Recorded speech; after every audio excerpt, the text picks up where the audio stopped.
Hi, this is Paul at Cicero Learning.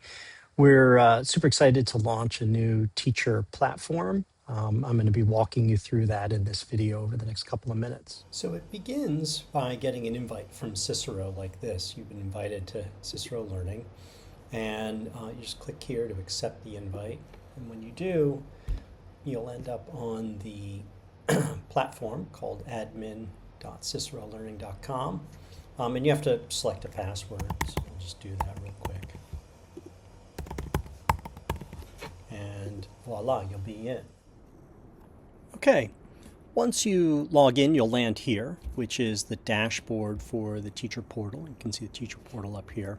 And the dashboard just gives you kind of an overview of your work with Cicero. So you can see, information about your current courses. We've got some information about payments. There's links to calendars, etc.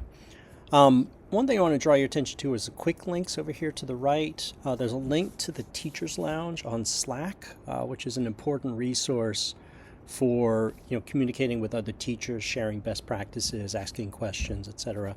And then also a quick link to email us if you have any questions. Okay, let's dive in. I'm going to start with my courses. And here you'll have a list of all the courses you're currently teaching with Cicero, and then if you have any in the past, those would be listed down here.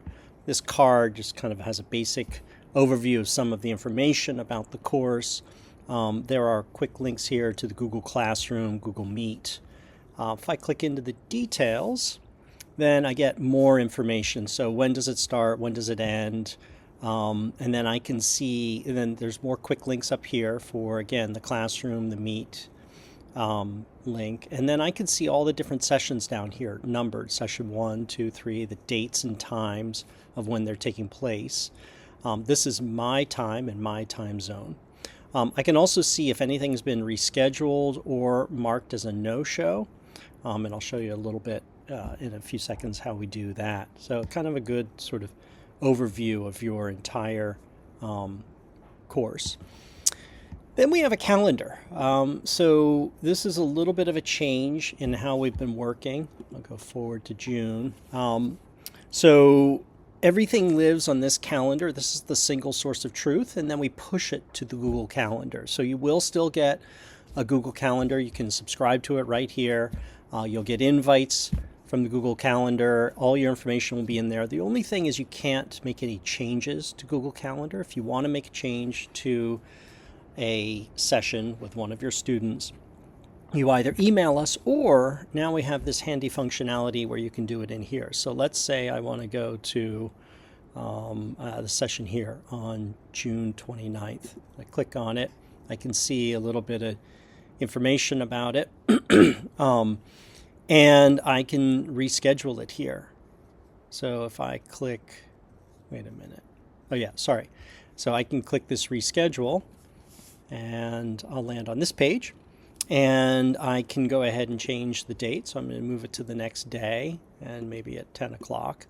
And then I have to click this to acknowledge that I verified this change with the student and or the parent, and that they're clear on the change. So this is just you telling us, hey, this is all set. I've organized everything with the student. Click here and the event gets rescheduled.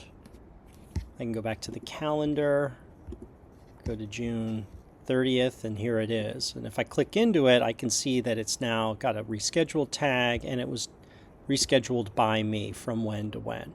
So super handy sort of breadcrumb or track of what's happened. Okay, so that's the calendar. It's in my time zone. This teacher's set in Los Angeles. I can put it in the student's time zone. So if I click in here now, I'll see the student's time, 10 a.m. for the student. They're in Johannesburg. I'm in Los Angeles. If I click into it, I'll see it's at 1 a.m. for me.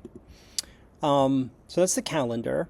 I can also see payments. So if I have payments upcoming or having been paid, I have a full record in here now, which I think will make life a little bit easier for tracking, what you've been paid for, when, etc. So this teacher has 2 payments. There's this one in bill number 12, which was expected on May 27th. It's already been paid. If I click in here, I can see every session that this one covers. Or I can go in here and I can see, okay, I've got one coming up on June 20th and it's for these sessions here. So just a little bit easier.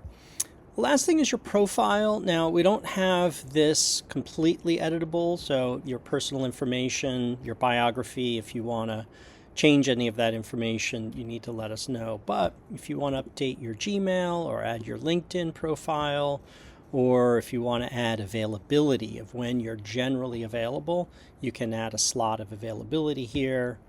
So I'll just do this on Sunday. I'll say that I'm available from 9 a.m. to 5. I'll just add a slot.